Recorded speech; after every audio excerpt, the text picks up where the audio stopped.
What's going on, guys? Tokusatsu here, back with another news video. Now, the bulk of this video is going to be the Zenkaiger reveals from this week. While there's not very much in the way of Power Rangers, we do have an update from Power Morphicon of 2021, where, for those of you that know, Morphicon was supposed to happen September of last year during Labor Day weekend, but due to the COVID-19 pandemic, it had been postponed to June of this year. But now we have an update from the official website saying that it's been postponed to 2022 with no official date yet. But their announcement reads, "Hello, Power Morphicon convention attendees, members and fans. Please join us in welcoming a brand new year and what we hope is a better year for everyone. While we over here at PMC were optimistic, the current state of affairs in the health climate has other ideas. Due to the wild spread of COVID-19 across California, we have made the difficult realization that even by June 2021, it would not be safe for Power Morphicon to gather and conduct the show we want to have. We have made the decision to postpone Power Morphicon to August 26th through 28th. Okay, so there's the date. August 26th through 28th, 2022 in Pasadena, California. While we will still have missed our 2020 event, this 2022 date puts the show back on track for its biennial schedule. All memberships will be extended to the new 2022 event date. In spite of this event postponement, Power Morphicon will host a virtual event in June 2021 on the event's intended date, and memberships will have full access to this virtual PMC.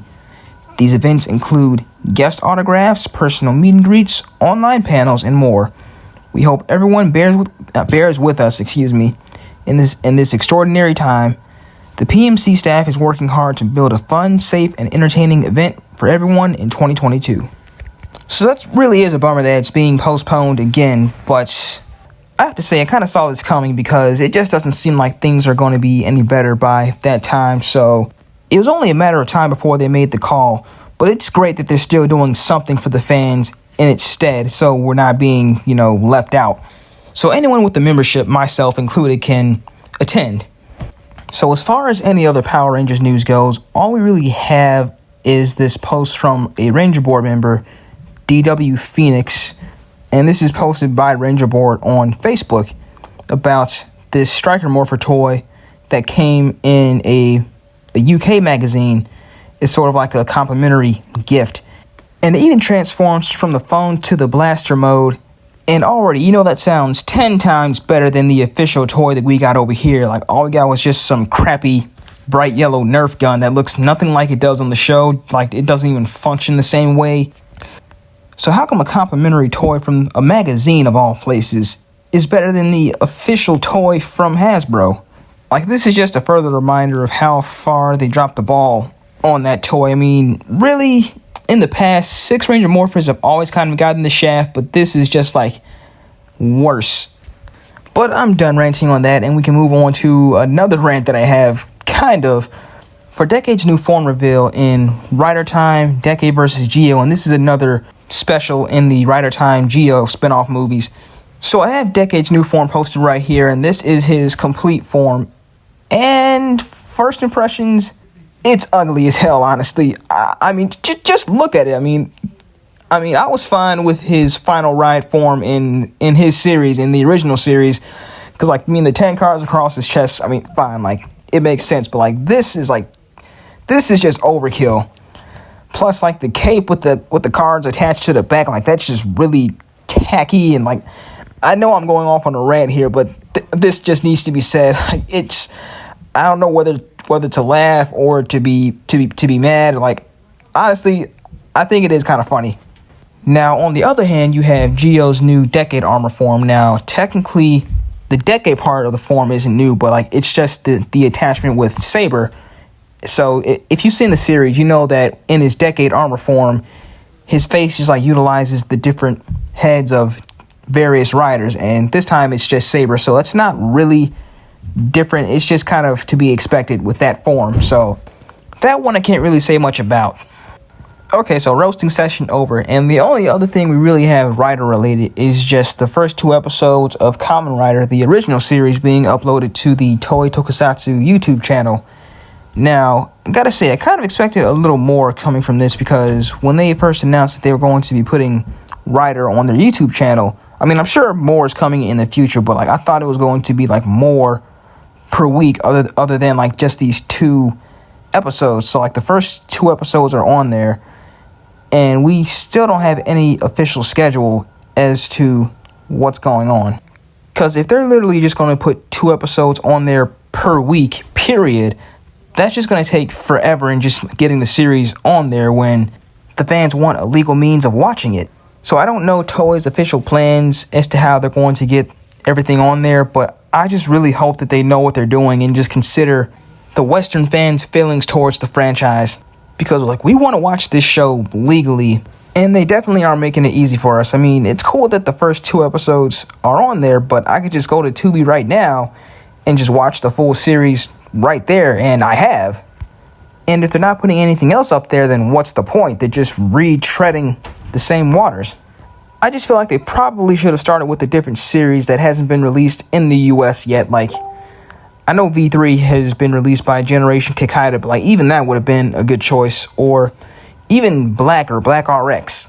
Like, I'm trying to suggest ones that I think might be easier for fans to get into that aren't quite, old Showa or like skipping too far ahead over into Heisei. But once again, we'll just have to see how everything kind of unfolds.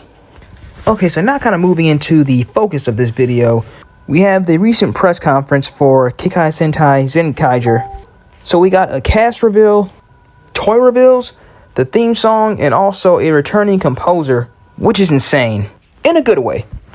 So coming from Toku Nation's coverage of the press conference, they were able to give us the cast as well as some of the behind-the-scenes crew working on the show as well.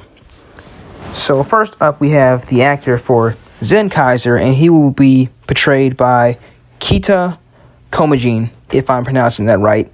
I apologize in advance if I'm butchering these names, but next up is Zenkai Judan, is voiced by Shintaro Asanuma. Okay, so that's a little better. And then Zenkai Gaon is voiced by Kaji Yuki. Zenkai Majin is played by Yume Miyamoto. And then Zenkai Vroom gets his voice from Takuya Sato. Singer Takeshi Tsuruno, best known to Tokusatsu fans as Ultraman Dyna. And quick note about that. So I actually caught some of the press conference myself, and when they brought him on stage, he actually did his Specium Ray pose, which was a nice little nod to Ultraman fans. And then on top of that, they also revealed that former Toku composer Chume Watanabe will also be brought on at the age of 95, mind you, to compose the Zenkaiger soundtrack, which is awesome.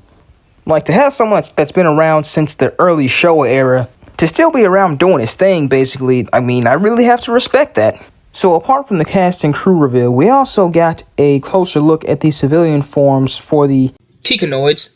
And it seems like their look is going to be based on the past Sentai members that they're representing. So if you take, for example, Judan here, you see that he's wearing the Yamato tribe clothes that Geki wears from Ranger. And the same goes for the other Kikanoids as well. So you have Gaon here, who's kind of sporting the jacket that Gao Yellow wore as well.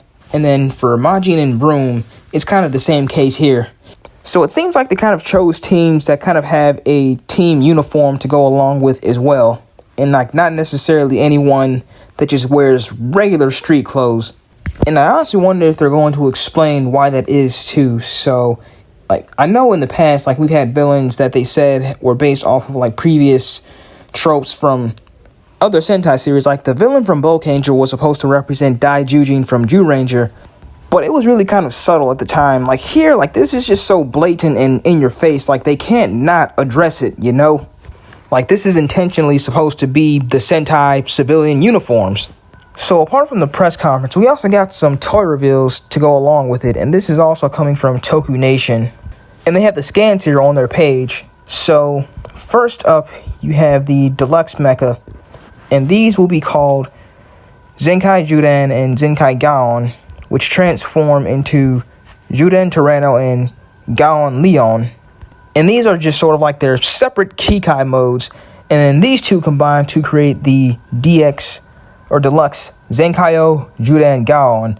And it's kind of the same thing here for Zenkai Vroom and Zenkai Majin, where their Kikai modes are Rune Dump and Majin Dragon, and they can combine to form the Zenkaiger Rune Majin. So it's kind of like a half and half transformation kind of thing, to where they don't all combine together. Like, each of them make up half of one robot, and they can also switch halves to make different combos, if that kind of makes sense. But they're set at a 7,480 yen price tag and are scheduled for an April 3rd, 2021 release. And also we have an announcement for a new line called Change Heroes, where it's pretty much the Kikanoids in like an action figure sort of form, where they still transform, but like they don't combine. So like they're a smaller scale at about like a 4.5 inch scale, I believe. So it's rather small, but like they still transform, but it doesn't look like they combine. And they also included Zenkaiger in here as well, which he looks fine, but I'm just not quite sure how I feel about the others. So I don't think it's just the toys on this part, but like, I don't know, like the animal forms just kind of aren't doing it for me. They just like look a little cumbersome and blocky, especially Judan and Gaon. Like, where are Judan's arms at? Like, he's missing his arms. And then Gaon here, like his, like the front of his body just like looks kind of flat to be a lion. Now, Rune and Majin I technically have no issues with, other than on the deluxe version, it looks like Rune's legs are just kind of like one big brick stuck together.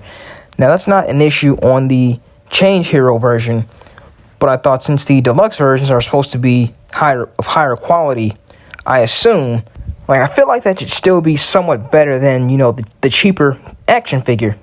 But I digress. Now, the combined forms actually look kind of cool.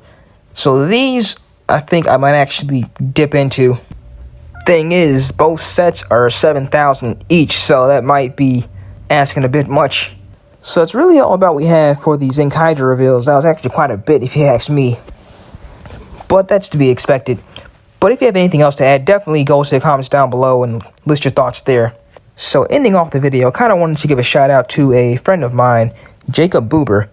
Over on his YouTube page, him and his friends are working on a bit of a Power Rangers fan podcast project called Ancient Warriors. He's a really talented guy, and he's got some awesome suit designs to go along with it as well. So definitely check him out. I'll link his YouTube page in the description down below. But anyway, that's about all I have. So as always, be sure to like, comment, and subscribe. Be sure to like my Facebook page at Tokusatsu. We are also on Twitter and Instagram. And this is Tokusatsu, signing out.